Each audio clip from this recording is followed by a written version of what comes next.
How you guys doing? My name is Joseph Ngugi, and this is Dr. Casey Coleman as well. We are the co-founders of Pre-PT Grind, where we help pre-PT students get into physical therapy school. Oh, I like the logo. Oh, he represents. I don't have mine on, but where we help pre-PT students get into physical therapy school without wasting time or money.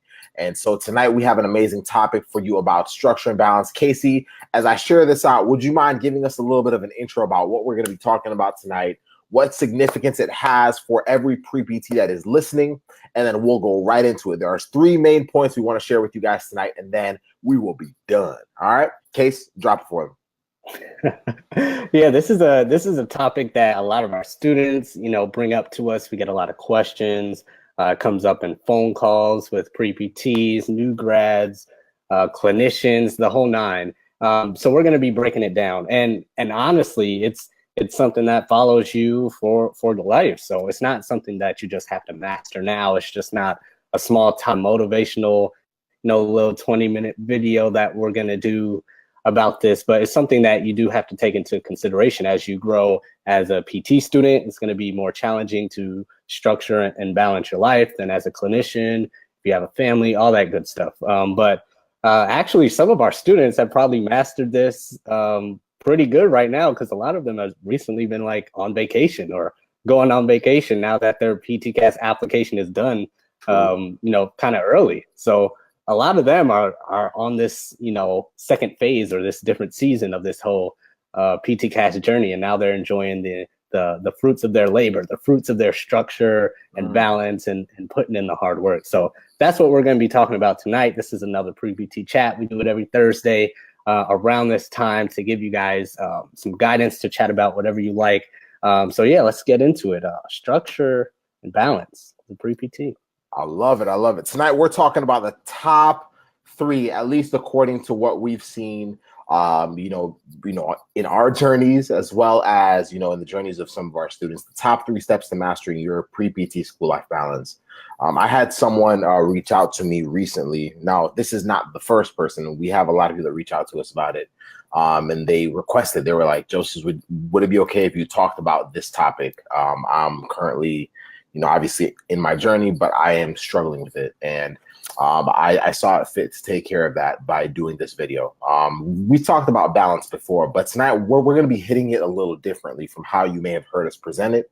And as you guys are going through this, if you guys just know, if you guys ever have any questions from anything that we share, you can either comment, the questions below, and we'll address them. But you can also reach out to us at contact@preptgrind.com, and we'll be more than happy to make sure that you are well taken care of. But tonight we're talking about the top 3 steps to mastering your pre-PT school life balance. We're going to say these top 3 steps. We're going to break them down.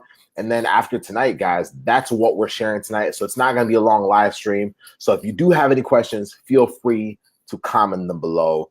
And also, as you guys are coming on, say what's up, just so we can call you out. But the first thing, Casey, and we can talk about this a little bit, but the first step to mastering your pre-PT school life balance is, a really basic one, understanding that balance does not exist.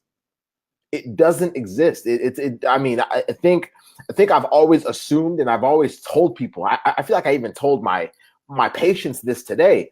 I was telling them, I can't multitask well. I can't do 2 things at the same time. And, my fiance is also she's very skilled at being able to handle a lot of things at once.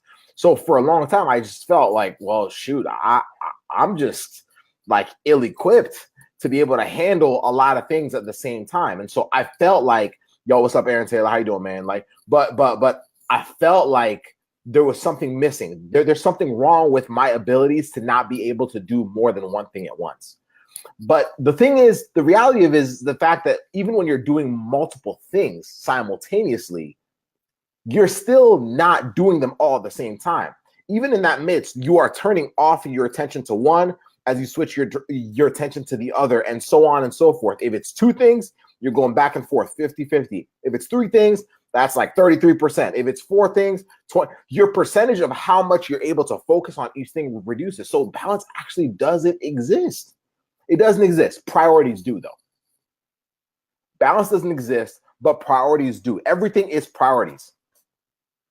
If it's important to you, you'll prioritize it. And so the first thing, if you are listening to this and you are a pre-PT student, or really anybody else who's listening, but we're talking to pre-PTs. If you are a pre-PT that has realized that there are certain things there, even if it's after application, I spoke with someone today who after applying is dealing with a lot of opportunities. And as they're trying to figure out how to navigate those, they're kind of stuck. It's a lot of good opportunities, but they're trying to figure out, like, how do I balance all these?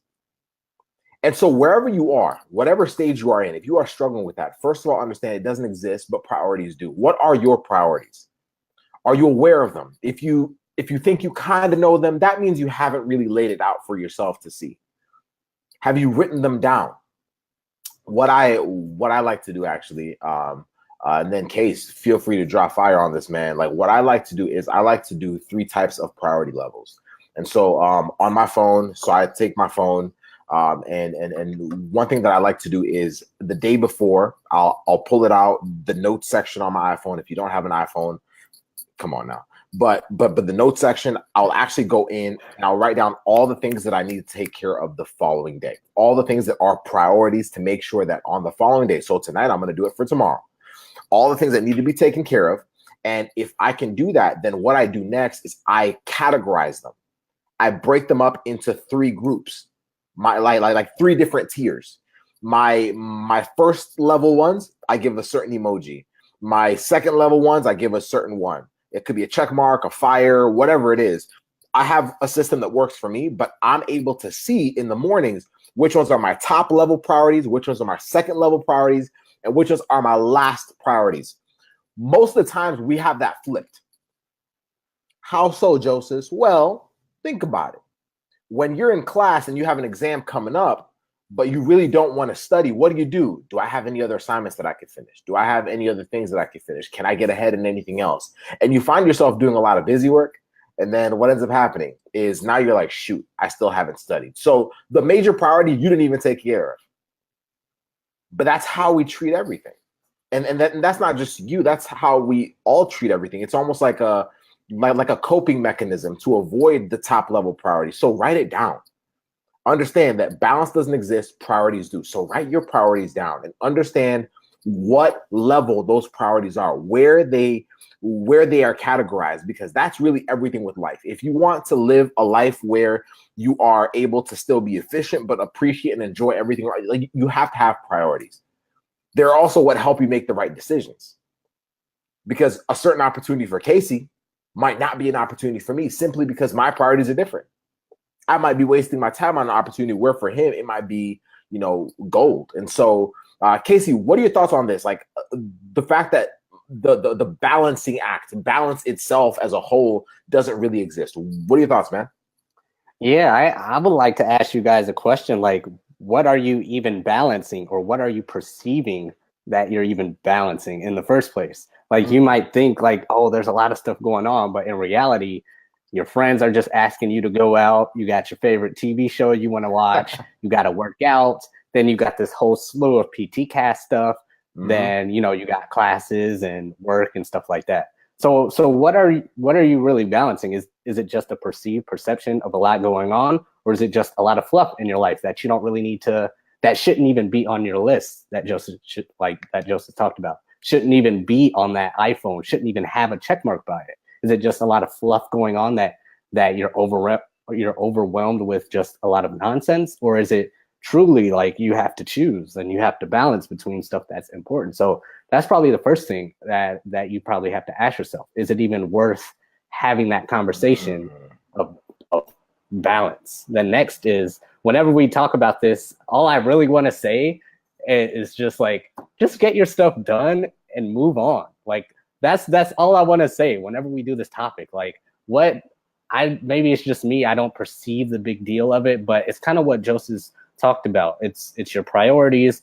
It's what you want to do. It's what you have to do first of all. Then after that, it's okay. Stop trying to multitask or do this and do that. Get what you have to do done. Get it out the way. Then you no longer have to worry about it. So you don't have to balance everything else. Then balance is not a thing anymore. It doesn't exist, like Joseph said.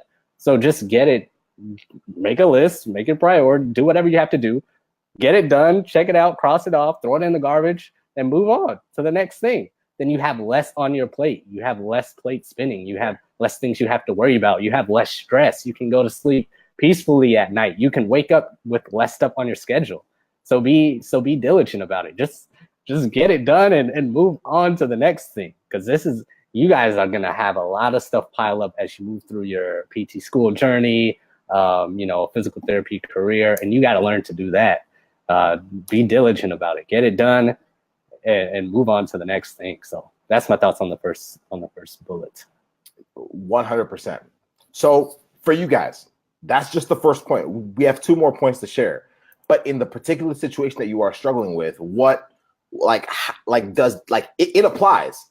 But now you have to figure out, okay, so the situation I'm dealing with, whether maybe I have a full-time job, I have another project, I'm taking a class, I'm trying to do this, I'm still applying a PT cast, I'm trying to do my essay.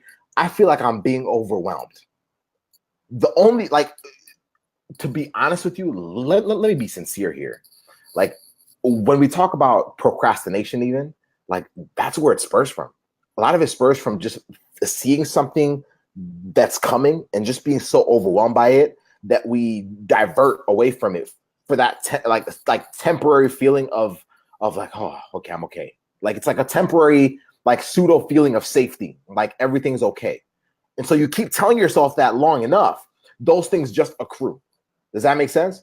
So now you might be looking, I'm saying this because it happened last year even. So now you might be looking at people applying to PT school and you're like, oh, they're killing it. I should probably start that application at some point. You find yourself in mid-October and you're like, shoot, my school's deadline is next week. What am I supposed to do with an essay? How do I do it? We saw it, Casey. You remember? You remember? We were getting things so last minute because we let things accrue. We want to feel that y'all got to get out of that.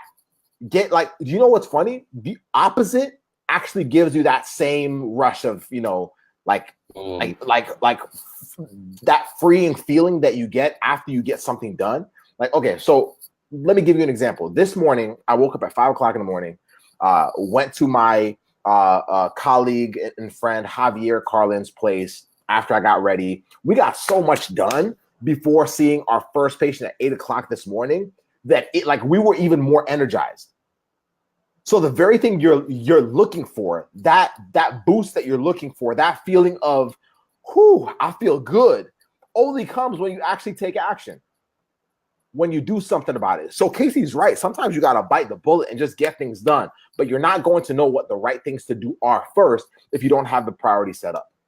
So what are your priorities? Make a list of them. If you have a phone, write it on your phone. If you like to use a whiteboard, write it on your whiteboard so you see every morning. If you like to write on a piece of paper, do whatever you got to do, but figure out your priorities. The second thing is, that's the first thing. The first thing was it doesn't exist. The second thing is, in order to grow, you have to let go. What the heck does that mean, Joseph? In order to grow, you have to let go. It means that y'all are gonna have to let go of some stuff. And I think we've often thought that the things that we have to let go of are things that are bad for us. We just have to let go of things that are not good. If I have a friend that's wasting my time, or they're not really investing in our friendship, maybe that friendship has to go. If I'm in a class that's really draining, maybe that has to go. We always associate it with something wrong, something bad. There's a lot of good things that you're going to have to learn to say no to. There's a lot of good things that you're going to have to learn to let go. So the call that I had today, I'm not going to call the person out, but the call I had today with the pre-PT was someone who had completed their application. And after completing their application, now they have 3 main opportunities that they currently have. And they're just ready to just kind of go into them. And I said to them, I was like, fantastic. First of all, insanely proud of you, because those are opportunities that any pre-PT, any physical therapy student would love to have. Those are great. I want you to pursue them. But always remember that you're going to have to, at some point, figure out, do these actually fall in line with what I'm pursuing? Do these fall in line with what I'm able to handle in terms of my priorities, with the time I'm able to invest in my family, in everything else that actually keeps my world going? Or am I going to feel like I'm being dragged simply because I just have to hold on to these good opportunities just because they're good? Or will I be able to say no to maybe one or two of them if the time, if that's needed. Sometimes to grow, you have to let go. It's like a hot air balloon. If that thing starts coming down, what's the first thing you're doing? You're chucking all the sandbags out. So certain things you're going to have to learn to say no to. The only way you learn how to say no to things is if you know what your priorities are. That's what tells you. It's not like Casey Joseph, I don't know what to say no to. They're all good. I have 10 things I'm trying to juggle. Okay, what are your priorities? Okay, oh wow, those 5 actually fall into your 3rd level priorities, but these other 5 are in your top level. Well, now we know what to say no to. It's a structure that just guides you. It's like a cheat sheet, guys. So first of all, it doesn't exist. So priorities are the key to it, but also learning to say no to things. Casey's actually a master. So before this call, I asked Casey, I was like, yo, Case, like, have you ever like really like struggled with like balance and all that? And honestly, like, I don't know if it's his personality or just the discipline that he's had just since he was a kid, but he really doesn't have much of a struggle with it. I think I've had more of a struggle with it, honestly, than Casey has. So Casey, would you mind talking to us a little bit about this part? How to say no to things that we feel are so important, or things that we don't necessarily want, don't want to like let go of or say no to, or it might be people, it might be certain activities, it might be opportunities. How do we go about that, Casey? Yeah, I don't think I need to add much to this. You broke it down perfectly. But one thing I can probably add to it is that we've talked about it before in the sense of like training up your ability to handle more. And I think this will help a lot with that, because maybe in that student situation you're talking about, they have a lot of great opportunities. Let's just say it's 3 opportunities that are fantastic. Yeah. Maybe your problem necessarily isn't that you have to say no to all 3, but you have to have the ability to handle all 3. Maybe this is a blessing or an opportunity or your next test in your next phase of life. And if you're not ready for it, then hey, all 3 of those opportunities have passed you by just because you couldn't handle it, because it's all a training ground. So for example, maybe why I don't have a perceived struggle with this is from like probably before high school or something like that. I was taking music lessons, working odd jobs and stuff. Once I was in high school, mom put me in a choir. I was in marching band, plus, schoolwork, tests, applying for different stuff, plus odd jobs around. Then got into college, Joseph knows, playing drums for, different organizations, applying to PT school, making sure my grades are up to par, doing pre-PT grind, having all this. So it just builds on itself. So when it came to, the question he just asked me, it's like, well, I've been doing this type of stuff for so long. It's just, it's training for it. So maybe you saying no to stuff, maybe that is a true thing. Maybe it's just a lot of fluff you got to say no to. Maybe it's, great opportunities, but hey, you got to take care of your younger siblings, and it's just how life works. Maybe that is the situation. But oftentimes it might just be that maybe you need to handle more and you're just not up to par to that yet. Or maybe this next test is a part of that. So maybe maybe you're going to have these great opportunities, but where you are right now, you just have to train for it. So I don't know if that went with this bullet point, but I don't know. Try it, man. It went perfectly with it. So that's the first 2 guys. And then the last one, and then we're going to be done. And if you guys have any questions, feel free to drop them below or send us a message at contact@preptgrind.com and we will communicate with you. But the last point is based on a book that I read called The 5-Second Rule. 5, 4, 3, 2, 1. Take freaking action. So what the book's premise is, and I don't want to spoil this because I feel like this is a book that will be important for a lot of y'all to read if you are struggling with taking action. But every time, so the science behind it is the fact that every time that we are ready to take a certain action, our brain can start kind of fighting against that action taking impulse after 5 seconds. And so think about it. When you wake up in the morning, y'all, Sirianni knows. And so when you wake up in the morning and, you ready to hit the snooze button, if you're finding yourself hitting the snooze button like 5 times, you're definitely not able. I mean, like that already slows you down for your day. You end up feeling a lot more sluggish. But the bottom line is, if you within 5 seconds of getting that alarm were able to say 5, 4, 3, 2, 1 and actually sit up and just say, all right, it's game time, you're more than likely not actually going to go back to sleep. Now, the longer you wait, once you get to 6, 7 seconds, 10 seconds, 15 seconds, 20 seconds, 30 seconds, chances are by the time I'm at 40 seconds, I'm already hitting REM. I'm already knocked out. Does that make sense? That's with anything else. I got to do my PTCast application, but man, I'm kind of tired. 5, 4, 3, 2. All right, where's my laptop? Cool. All right. I got to get my assignments done. About 5, 4, 3, 2. Just because you're not giving yourself enough time to even stop. Like, y'all think I'm tripping? Shoot, that's how I'm living my life.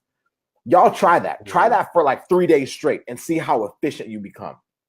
But at the end of the day, you have to take action. This whole balance thing, if you guys want to handle a lot of different things, if you guys want to get to the point where you can handle, like right now, Casey and I have multiple companies where we're balancing. We're both clinicians. I mean, there's a lot of ish we got to do, but we had to train for it. We had to. But to do that, you have to take action. Like I used to tell Case, man, I was like, yo, bro, like, so he's good at it too. And I'm saying this because this is like who I interact with a lot. It's like something happens and Casey's already like had a solution for it. He's already done it. And he's like, Joseph, if I let it sit, if I see a message for like, like I might as well answer it then. Because if I don't, I'm not going to look at it later. Like, it's not going to happen.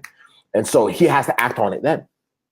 And so you have to learn to take action. But taking action is not just looking at yourself in the mirror and telling yourself, all right, we're going to do. No, just do it. Just do it. Don't give yourself more than 5 seconds to actually act on it. Decide and act. If you do it within that, the earlier in that 5 second count that you just start going for it, the more likely you are going to stick with it. Right now, if I wanted to go buy flowers for my fiance, 5, 4, 3, 2, I can get up, I can walk out my door, I can get in the car, I can go find some good flowers, I can come back, maybe get a vase on the side, get a little like, what's that powder they put in there just to make sure they all good and stuff like that. You know what I'm saying? Like put the water, everything. I can do that, or I can say 5, 4, 3. Actually, man, I'm kind of sore. She won't really know because she didn't expect flowers. Maybe I can do it tomorrow because I have a little more time. By that time, there's no way I'm going to take action. Let's be real. So for you that has struggled with structure and balance, that has struggled, and if you're a physical therapist even watching this, if you're a PT student watching this, I don't really care. It applies to all of you. It applies to all of you. If you want to master your structure and balance game, your school life balance, your work life balance, whatever you want to call it. If you want to master it, these are the 3 things you have to do. You have to realize it doesn't exist. Don't try to just juggle stuff and assume that, well, other people do it. It's just, no, it doesn't exist. Prioritize. And if you prioritize, then number 2 becomes easy. Number 2 becomes easy because that's when you're realizing that you have to say no to things. And the only way you know how to say no to things is by understanding what your priorities are. Because what I say no to might be very different from what Casey says no to. If I rely solely on what I see as good or bad as what allows me to make my decision, then I'm setting myself up for failure. But lastly, take action and start taking action much, much faster. Give yourself a 5 second count before you like when you start thinking about pursuing an action, starting to do something, give yourself that 5 seconds and it's game over. And if you've never read that book, The 5 Second Rule, I guarantee, and if you're struggling with that part, oh my goodness, I guarantee that's the book you need to start listening to tonight. We're going to be done in like 5 minutes, so you'll have time. Catch at least like 30 minutes before you go to sleep. Y'all in California, catch like an hour and a half. You know what I mean? That's how you do this thing. That's how we do it. That's how we're able to show up every single week consistently. That's how we're able to serve so many people. Like we can't, if we didn't master this, if we didn't understand this, there's no way we do this. At some point, being a physical therapist would outweigh me being able to serve pre-PTs and Casey being able to serve pre-PTs and being able to serve all the other avenues that we do. But it's all this, and you can do it. It's not some like special, like voodoo magic, like, ooh, they got, nah, it's all y'all can do it. And once you hone in on this, it's game over. It's game over. And we're not talking about like, I can't balance this, I can't start. Nah, you follow those 3 things, it's a wrap. it's a wrap. Case, what you think, man? Yeah, just a short thought. After you do the 5, 4, 3, 2, 1, just realize that you should get over your own emotions of how you're feeling about the situation, because it's not about you. Like at the end of the day, if it's PT Cast, once you say you're 5, 4, 3, 2, 1, you're like, all right, I'm starting. Realize that it's not about you. Yes, you got to get in school and do it, but it's about, the people you're going to impact, your future family, all that stuff. If you don't want to go to your job, there's people waiting for you there. Yep. Like you have to, it comes to a point where after you do this exercise, you have to get over yourself. You have to get out of your own way, get over your emotions about it. Cause everything is not about that. It's real stuff going on out here. And you gotta, like we said at the beginning, you gotta get things done. Like people, I think Greg Todd used this analogy before, but he used it like in terms of entrepreneurship or whatever. But he was like, people aren't rewarded for the time it takes, but if you just get it done or not. So you're rewarded for you finishing PT Cast, but you're also penalized if you miss the deadline, right? So it's not about the time it takes for you to write your essay, to get all your stuff in. It's about if you get it done or not. The school, there's no time log on PT Cast. There's no time log when the schools review your application. They're just saying, did they get it done? Did they not? Did they complete all the necessary requirements? Did they not? I don't care how long they've been doing these undergrad classes. Did they get an A in it or did they not? That's what it comes down to. So do this exercise, do the 5, 4, 3, 2, 1, get over your emotions and get things done so you don't have to balance as much and we don't have to have the same type of conversation again. It's moving on to a different level now that you've moved on. So you got it. Hey, that's it. That's it. Chat. Y'all have a good one. We'll see you guys next week for another episode of the Pre-PT Chat. And guys, if you need anything, go to contactpreptgrind.com. We are more than happy, more than ready to serve you and take care of you with anything and everything that you need. Our team is just always it's what we do, guys. It's what we do. We love seeing y'all win.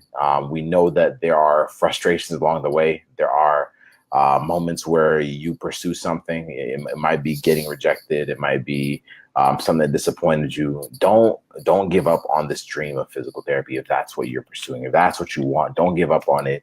But as you do it, you're going to have to become more efficient. You're going to have to become better. Don't sell yourself short. Don't sell the potential self short by ignoring all these other areas and just zeroing in on just the PT Cast application or just what is expected of you on paper as an applicant.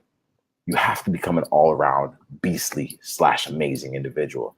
And the only way you're able to handle more, the only way you're able to be more efficient, the only way is by doing some of the stuff that we share with you. And we're going to be coming on and sharing, a lot of the things that have been valuable to us to learn. Even myself, a year out of PT school, there's a lot of things like looking back, I'm like, yo, even now, there's even more things that I would just love to pour into y'all. Casey, with his experience, is now a physical therapist. It's the same thing.